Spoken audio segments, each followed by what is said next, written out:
وحشتوني ليا كتير جدا، ما عملتش اي فيديو. بس راجع لكم بموضوع انتوا بتحبوه. المره دي بقى هنركز على نقطه مختلفه. دي حاجه سر من اسرار مش كتير قوي عارفينها وبيستخدموها في كل حاجه، يعني مش بس المرأة الحورية، لا. اللي عايز يبقى عنده كاريزما بيستخدمها، اللي عايز طاقته تبقى عالية بيستخدمها، ولكن مش كتير عارفين السر ده. فانتي محظوظة اصلا ان انتي هتعرفيه، لان انا زيك برضو مؤخرا اكتشفت السر ده. انا كنت عارفاه بشكل غير واعي، يعني في شيء بنحسه قصاد حد بنبقى مش عارفين هو ليه. طاقة عالية، انجذاب، مش عارفين ايه السبب، مع اني ممكن تشوفي حد جميل وحد جميل بس ده شدك اكتر. ايه السر؟ السر بقى هنا في الفرمونات دي. يعني ايه الاول فيرمونات؟ قبل ما نشرح ازاي نتحكم فيها، الفيرمونات دي مادة كيميائية تفرزها الجسم، دي من غير تحكم، يعني ما ينفعش انت تفرزيها من نفسك ولا تبطلي ان انت تفرزيها. فالشخص التاني بيشم ده. بص، هو كلام غريب تمام، بس انتوا اتأكدوا من الكلام ده تاني وروحوا اقروا عنه اكتر، هيعجبكم قوي الموضوع ده. هتستغربوه في الاول زيي، بس تأثيره تحفة. انا بالنسبة لي حاسة الكلام ده سحر. انتي بقى شخصيتك، تصرفاتك، احساسك الداخلي بيأثر على الفرمونات بطريقة غير مباشرة. يعني لو انتي احساسك خوف واحساس توتر واحساس ضغط، جسمك بيفرز غصب عنك حاجة بيشمها الشخص التاني فبيحس نفس احساسك. عارفة كده مثلا لما تكوني قاعدة مع ناس وتقولي يا الشخص ده قافلني منه، مع انه ما عملكيش حاجة، مع انه الشخص التاني ده ما عملش حاجة، بس انتي حسيتي ده. ده ليه؟ لان حاجة تلقائية في الجسم، بيشم الجسم التاني من غير ما يدرك ده. جسمك بيلتقط الفرمون ده من غير ما انتي تتحكمي في الحاجة دي، وبيوصل لك الالتقاط ده على هيئة راحة نفسية، على هيئة قفلة، على هيئة انجذاب، على اي بقى حاجة انتي تتصوريها عن الشخص ده. فالفرمون ده بقى المرأة الحورية ممكن تستخدمه من غير ما هي تبقى عارفة. يعني المرأة بتبقى حورية من غير ما تبقى عارفة ان هي حورية. ليه؟ لان هي عندها الفرمون عالي.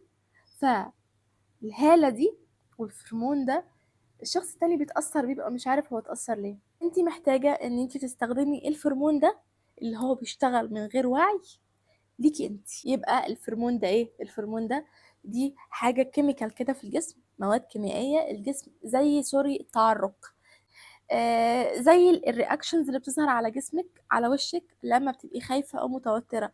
الجسم عنده آلية كده زي الآلية اللي عند الحيوانات. مش بيقولك الحيوان لو شم فيك الخوف بيجري وراكي؟ او لو حطيتي عينك في عينه؟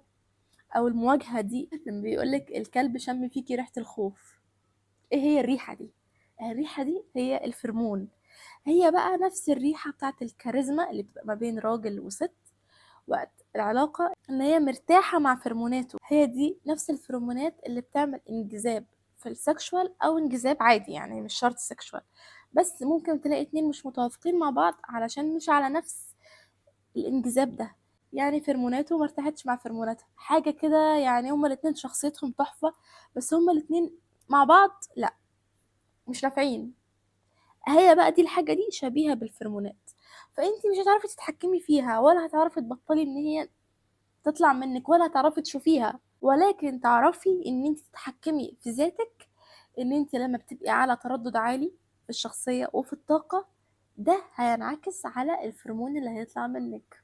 زائد حفاظك على الفرمون ده من ان انت تعتني بنظافتك الشخصية، تعتني بشكلك، تعتني بمظهرك. يعني هو حاجات كتيرة كده فوق بعض عشان تطلعي بأحسن نتيجة للفرمون اللي هو هيطلع من غير وعي منك، من غير ما تحطي خطط وألاعيب علشان التاني يعجب بيا ويشوفني ان انا ست ما جامدة ما تتعوضش، يشوفني ان انا احس ان انا حورية. الموضوع كله داخلي. ابني داخليا هيطلع خارجيا. فازاي بقى الاول نبني داخليا؟ اول حاجه، ايه اسهل حاجه؟ نشتغل خارجيا. ازاي؟ اكتر برفيوم، اكتر ريحه انتي مياله ليها اعتمديها. بتحبي ريحه الزهور؟ خليها معاكي. بتحبي ريحه المسك والحاجات اللي زي كده؟ خليكي فيها. اعتمدي عطر معين، يبقى ده الحاجه بتاعتك، الحاجه اللي بتميز الكاركتر ده. ولكن انا بفضل ان الانثى تستخدم حاجه فيها حاجه ما تاثرش على هرموناتها، زي الحاجات اللي هي تشبه الفانيليا، الزهور، الحاجات اللي شبه كده. الحاجات دي ما بتأثرش على ريحة جسمك. وكمان لازم تحتفظي بريحة جسمك، يعني ما تأثرهاش قوي بالكريمات الكتير واللوشنز، واخد شاور واحط كل شويه بادي لوشن واحط كريمات كتير واضيع ريحتي الاصليه. ريحتك الاصليه اللي هي هرموناتك دي انتي ما تضيعهاش بالحاجات الكتيره اللي هتحطيها. يعني الريحه اللي مش بتتعارض مع الفرمون هي الروايح الهاديه القريبه من الفانيليا، الزهور، الكلام ده. الشاور الطبيعي واللي بيتحط على الشاور ما بعد الشاور حاجه خفيفه، ما نزودش، ما نضيعش ريحة جسمنا الأساسي. الجسم ليه ريحة، سيبيه يطلعها، سيبيه يطلعها وهي نظيفة، ده اللي أقصده. ما تستنيش كام يوم وتقولي هطلع، خلي جسمي يطلع ريحة. غير كمان الأكل، ان انت تقللي شوية من الأكلات الحارة. الأكلات طبعا أنا بالنسبة لنا بعشق الحاجات السبايسي، بس على قد ما نقدر نعوض ده ان احنا أكلنا حاجة سبايسي ندخل قصادها مشروب، حاجة بقى ايه، عطرية، بابونج، نعناع، حاجة من الحاجات، ناكل أناناس، حاجة من الحاجات دي. مش قادرين نتحكم في الأكل ندخل حاجة تانية قصادها، نعتمد على عطر معين يميزنا. ده الأسلوب اللي بتعتمده المرأة الحورية بالنسبة لريحتها. الروايح دي هتفيدك على المستوى الشخصي، على مستوى تطوير الذات. لما انت تحسي ان انت نظيفة، ريحتك حلوة، بالتالي هتتعاملي بأريحية، مش تبقي محرجة، مش تبقى في حاجه منعاكي ان انت تقربي، ان انت تتكلمي مع حد، ان انت تبقي مور كونفيدنت. ولكن لو انت متوتره من ريحتك وفي حاجه غلط، ده هينعكس عليكي، بالتالي هتتوتري، هرموناتك هتضرب، هتفرزي هرمون مش مظبوط. فنهتم بالريحه. ما جبتش سيره خالص عن الشكل، عن ملامحك، عن درجة جمالك، عن انتي متوسطة الجمال، جميلة الجمالات، قليلة الجمال. كل ده بنتكلم على حاجات بس تحسسك ان انتي مرتاحة، عشان احساس الراحة ينعكس ان هو يطلع على هيئة الفرمون المرتاح الجميل الاتراكتيف. خلصنا من موضوع الريحة. اهم نقطة وكتير بيقعوا فيها، فكرة ان انا البس حاجة علشان هي طالعة موضة وعلشان هي دي الحاجة اللي هتعجب الشخص لما انا البسها. لا، البسي الحاجة اللي برضو مناسبة للشيب بتاع جسمك. ده بينعكس عليكي على شخصيتك، بينعكس عليكي على ثقتك بنفسك. لما تكوني لابسة حاجة مش مرتاحة فيها هينعكس على تصرفاتك، هتتوتري، الفرمون هيتأثر. مهم قوي في لبسك انك تكوني بتختاري حاجة لايقة على شيب جسمك. وزنك سبب من اسباب ثقتك بنفسك، ولكن لو انت وزنك مليان ومرتاحة واثقة في نفسك وشخصيتك ومعجبة بذاتك، ده هينعكس عليكي وفرمونك هيطلع جميل. فارضي بجسمك في كل حالاته، حتى وانتي بتقولي انا عايزه اتغير بس انتي مرتاحه في وضعك ده. انا في دماغي ان انا ازيد، في دماغي ان انا اخس، بس انا اوريدي مرتاحه مع الشكل اللي انا فيه ده وعاجبني. ده هيطلع عليكي برضه على هيئه فرمون، فرمون ان انا معجبه بنفسي، معجبه بجسمي، مش بص ان انا فيا حاجه ناقصه، مش مركزه على عيوبي. الشخص اللي قدامي هيلاحظ ده وهيحب ده فيا، ومش هيشوف ان دي عيوب. فعشان تكوني امرأة حورية مش لازم تعتمدي شكل ميك اب معين وتعتمدي لبس معين. ونشوف جميلات زمان كانوا بيعملوا ايه عشان كده اتقال عليهم حوريين. لا، كل واحدة فيهم من المعروفين ان هم حوريات، او شفتي واحدة انت شايفاها من وجهة نظرك ان هي حورية، هي اعتمدت على حاجات تبرز جمالها ولايقة عليها هي، ما قلدتش حد تاني. اللي بيلجأوا لعمليات التجميل مش كلهم زي بعض. هتلاقي ان في الموضوع نجح معاه وفي الموضوع افور وبقى شخص تاني. هتلاقي ان الموضوع ما بانش اصلا ان هو عمل عملية تجميل وحد تاني باين عليه. ليه؟ الست الذكية هي اللي بتعرف تعمل الحاجة اللي لايقة عليها، اللي ما تخفيش شخصيتها وما تخفيش الفرمون بتاعها، بتحافظ على الاصل وبتضيف شوية حاجات تبرز الحاجات اللي عندها. فعشان تكوني انتي امرأة حورية هنركز على ريحتنا، نحتفظ بريحة جسمنا، نتعلم ازاي نلبس حاجة تليق علينا، لان لما نلبس حاجة تليق علينا وعلى الشيب بتاع جسمنا نتعلم احنا شيب ايه وايه اللي يليق علينا. ده هيخلينا ان احنا confident اكتر. تالت حاجة، لو فينا حاجة محتاجة تتغير زي زيادة وزن، زي حاجة نفسنا نخلص منها في شكلنا في جسمنا، نرضى بالحاجة الموجودة ونعجب بيها، ونبقى بنشتغل في نفس الوقت اني ازاي هنصلح الحاجة الموجودة دي. دي مش قلة ثقة بالنفس، عادي جدا، بس المهم ما تلغيش نفسك الحقيقية، ما تأفوريش يعني. يعني انا مثلا كانت عندي مشكله ان انا كان عندي حبوب كتيره جدا. هل لو انا قررت ان انا اعالجها ده شيء يقلل من ثقتي بنفسي؟ هل ده معناه ان انا المفروض ارضى زي ما انا بحالتي، وان انا عشان ابقى واثقه في نفسي اكتر اسيب نفسي زي ما انا وطز في المجتمع؟ لا، انا عالجت حب الشباب لنفسي، بس اثناء ما انا بعالج حب الشباب ده انا اوريدي مرتاحه مع نفسي ومور كونفيدنت، وبتعامل ان انا مش بفيك، لا، انا فعلا مرتاحه مع نفسي. انا اوكي، انا كده حلوه، بقيت احلى. تبقى وجهة نظرك عن نفسك، ما تبقيش قاسية عن نفسك. يعني لو انتي نفسك تعملي تكميم وبتقولي انا المفروض ان انا ارضى بجسمي زي ما انا وما اعملش، والناس بتقولك ما خليكي واثقة في نفسك اكتر، سيبك من كلام الناس ده. لو فيكي حاجة عاملالك مشكلة، مش عيب انك تغيريها، بس العيب ان انتي في عز المشكلة دي تقللي من نفسك وتشوفي نفسك عبارة عن المشكلة دي بس، وتلغي كل الحاجات الحلوة الكتيرة اللي فيكي وتركزي على العيب بس. تلغي كل الصفات الإيجابية، تلغي كل الحاجات الجميلة فيكي وتبصي على المشكلة الصغيرة اللي عندك، أو يا ستي المشكلة الكبيرة.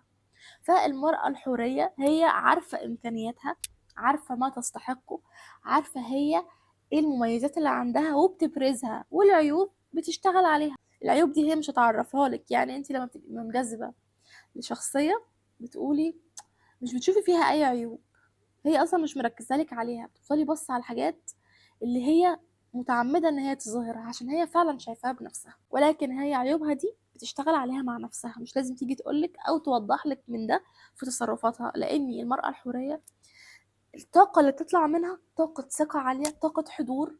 هي بتبقى حاضرة كلها بروحها بشخصيتها. لما بتخش مكان، حتى لو انت بالنسبة لك شايفة ان انت اكثر جمالا، ولكن هي اكثر حضورا. ليه اكثر حضورا؟ لان هي اكثر راحة مع نفسها، هي مرتاحة في كل حاجة فيها، طاقتها ما فيهاش توتر ولا فيها قلق ولا فيها فكرة ان انا لازم اعجب، انا لازم اعمل مجهود، انا بص انا جميلة ازاي، انا اجمل واحدة في المكان. المرأة الحرية مش بتحتاج تعمل مجهود. ليه؟ لان هرموناتها تطلع لوحدها، هي مرتاحة مع نفسها، في راحة داخلية، في ثقة عن مظهرها عن شكلها، فطلع على هيئة هرمونات. اللي بيقعد معاها بيحس نفس إحساس الراحة اللي هي عايشة فيه. أنا أصلا عاملة اللي عليا ومهتمية بنفسي، مش عشان أعجب حد، عشان أنا أرتاح مع نفسي، عشان أنا طاقتي تبقى أعلى بيني وبين نفسي. خلصنا من الجزء الشكلي، الجزء بقى الداخلي الأهم. إياكي ثم إياكي من المقارنات. اشتغلي على المقارنات، اوعي تقارني نفسك بحد. وانس ان انتي قارنتي نفسك بحد، شكرا انتي ما بقيتيش امرأة حرية، شكرا انتي ما بقيتيش انسانة متصالحة مع ذاتها، انسانة مرتاحة بعيدا خالص عن كلمة حرية. مش هيبقى عندك كاريزما، مش هيبقى عندك حضور، طاقتك هتقل وقت ما يظهر حد احسن منك. عشان تعالجي الموضوع ده اقتنع ان كل شخص ليه شكله وليه جماله. ممكن يبقى فيه شخص يظهر ان هو احسن منك، ولكن انت ما تعرفيش داخليا ممكن انت تبقي احسن منه. دايما ما تشغليش نفسك ولا طاقتك بحد. وانس ان انت هتلاقي نفسك فكرتي في حد وقعدتي تقارني بينك وبين نفسك، ستوب، افكر في نفسي. تمام، وايه المشكله؟ هو شخص جميل وانا كمان شخص جميل، هي بنت جميله وجذابه، انا كمان بنت جميله وجذابه. لو في حاجه عجباني فيها اشتغل عليها على نفسي واعرف هي عجبتني ليه، طب وهي ناقصاني ليه، طب انا ليه حسيت ان انا عايزه اقارن نفسي بيني وما بينها. طب ما انا بقى اظهر حاجات حلوه فيا واركز مع نفسي. لو انا عجبني في واحده اهتمامها بنفسها، يبقى انا ناقصني ان انا اهتم بنفسي، يبقى انا وهي مش على نفس التردد. طب انا بقى ناقصني شيء اعمق. دي واثقة في نفسها وكاريزما وحضور وما بتخافش. اشتغل على احساس الخوف. اي شيء بيصير عندك المقارنة ده معناه ان انت محتاجة تشتغلي عليه. مهم قوي علشان تطلع الفرمونات عندك صح، ان انت ما تعليش من طاقة اللي قدامك من الجنس الاخر. يعني الراجل لما بتبقي قاعدة قدامه او في حضور في ذكور، ما تبقيش انت اقل من قيمة نفسك وشايفاهم هم في مكان فوق وانت نفسك توصلي لهم. ياه لو يبص لي، ياه لو يعجب بيا، انا هحاول ابص عليه واديله كده كام بصه ويا ريته يشوفني. بتوصل. شفتي الفرمون ده اللي فيه عايزه عايزه عايزه؟ بيوصل له، بيشمه، بيشم ان انت عايزاه، ان انت هتموتي عليه. بالبادي لانجوج، ب... باحساسك، بطاقتك، كل ده بيوصل للشخص. انت مش هتمثلي، ولكن اتعلمي ان انت اللي تستاهلي ان انت تستعملي المعامله دي. انا اللي استاهل ان حد يبص عليا، وانا اللي استاهل اني انا الى حد يحاول يلفت انتباهي وانا فوق زي اي شخص، انا فوق انا مش تحت، مش مستاهله ان انا اعمل مجهود، انا مرتاح مع ذاتي، معجب بيا معجب واللي مش معجب ده مش هيأثر في حاجه، سواء انا الشخص اللي قدامي اعجب او ما اعجبش ده مش هيفرق معايا في حاجه. شوفيه كشخص عادي، ما تعظميش من قيمه اللي قدامك. يعني انت قاعده في حضور حد عاجبك قوي، عاجبك، قللي من توقعاتك عنه. هو شكله جميل باين ان هو اتراكتيف، بس الله اعلم بشخصيته ايه. ما تفكريش ظاهريا وتبقي اهدى. كل ما تقللي توقعاتك من ناحية الاشخاص كل ما انتي هتكوني مش عايزة، مش في طاقة احتياج. طاقتك اللي بتبعتيها في هرموناتك مش باينة ان انتي احتياج، تبقى طاقة اكتفاء. وفي نفس الوقت اياكي وتوصلي طاقة النفور. في ستات للأسف الخجل والخوف بيعمل لها نفور، بتبقى طاقتها مقفولة، بتبقى من كتر ما هي مش واثقة في نفسها عايزة تستخبى. البادي لانجوج بتاعتها فيها ان هي مقفلة على نفسها، حتى في هرموناتها اللي بتوصل نفور. الراجل بيحس ان هي مالها مش طايقاني، مش واثقة في نفسها. فانتي خلي في هرموناتك كأنك مش شايفة حد، كأنك انتي في الكون ده كله لوحدك. لو في قاعدة فانتي حاسة ان انتي متواصلة مع ذاتك بس، ما تعمليش كونكشن مع حد، ما تعمليش كونكشن مع حد. انا مرتاحه مع نفسي مع شكلي، مبسوطه بالقعده، عادي خالص انا مرتاحه، هيطلع مني فرمونات راحه. اي حد يحب ان هو يقعد معايا، الله الشخصيه دي هاديه، الشخصيه دي مميزه، انا عايزه اقرب منها، دي كده قاعده كده. عارفه كده لما تشوفي شخص تقولي عليه الله رايق، شخص كده هادي، شخص اللي كده نفسك انت تقربي منه تتكلمي معاه. انت خليكي مكتفيه بطاقتك بهالتك، اللي عايز يجي عليها يجي، لكن انت ما تروحيش على حد. وهنا بنتكلم عن الجنس الآخر، لأن الطاقة دي مختلفة لما بتصدريها مع ناس زيك. اتعلمي البادي لانجوج المناسبة ليكي. لو انتي شخص دايما مكتف نفسه لا إراديا قافل على نفسه، اتعلمي تبقي منفتحة. اتعلمي ده من البيت. البادي لانجوج بتأثر على الفرمونات. كل ما تكوني مرتاحة كل ما هيطلع منك طاقة وهيطلع منك فرمون أحلى. منفتحة، بتعامل كده ان انا مش مقفلة على نفسي، مش خجلانة. الحاجات دي احنا سهلة نتعلمها، مش اللي هو بتيجي كده، ما بتجيش كده، بتيجي مع الممارسة. ان انا بحاول افرد ظهري على قد ما اقدر، ما انساش لما اجي اتكلم اخد مساحتي، ما اتكلمش وانا مقفلة على نفسي، ما اتكلمش وانا مش باصة في عين اللي قدامي، لا ابص في عين اللي قدامي، اتكلم من غير خوف، ابتسم، بس اتصرف بطريقة اهدى. كل ما كانت البادي لانجوج بتاعت جسمك اهدى كل ما طاقتك بقت اتراكتيف اكتر. يعني حاولي وانتي بتتعاملي بره مع الناس تكوني اكثر هدوءا في التعامل بجسدك. يعني لو هتكلم بشكل بالراحة، هدي كل كلمة حقها. كل ما تكوني اهدى كل ما هتكوني اروق، كل ما هيطلع منك حاجة احلى. البادي لانجوج بنتعلمها، الشخصية نبنيها، الشكل نتعلمه، المظهر نتعلمه، كل حاجة في الحياة سهل تتعلميها. ما يغركيش فكرة ان دي مولودة حورية، لا.